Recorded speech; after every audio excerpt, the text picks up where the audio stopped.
right, we just found this paper castle, and it looks like all the tabs are still intact. Here's the, I don't know what you would call this,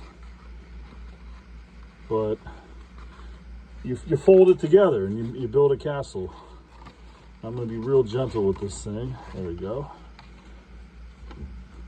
There's some tape on it. A lot of it's lost its stickiness, so you can probably get it off pretty easily. There's that, and then this goes here. It's very cool. I'm gonna have to flatten it out to ship it probably. But it has a base. This cool thing with the moat. Comes with a tree, little 3D tree. There it is. So that's cool. The one thing I think is pretty neat is it comes with all the little characters here. There's the door to the castle, just folds in.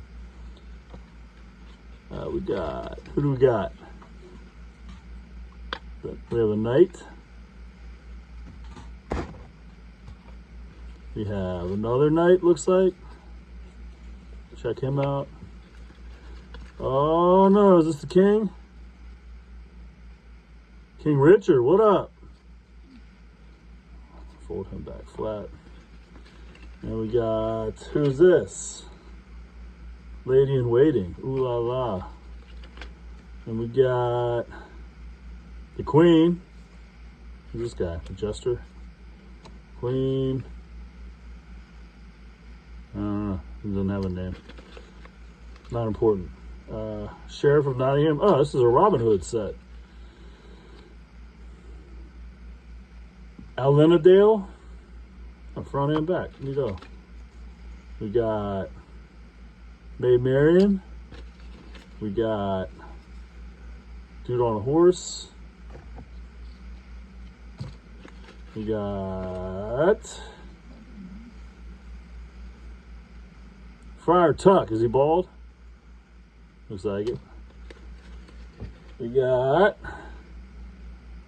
Little John. We have another knight. I think it's from 1950s. Something John, Prince John. We got Will Scarlet. And who is this? Last but not least, we got Robin Hood himself. I guess this is a complete set. We just found it in a shoebox. And here we have a, who knows what that is. And well, this is what all the guys were in, so a little duck and a fish, whatever that is. Oh, and if you flip it over, there you go. Looks complete. Actually, I think this is supposed to have a flag on top, so it's missing one flag. But other than that, this thing's complete and very cool. So it'll be listed shortly.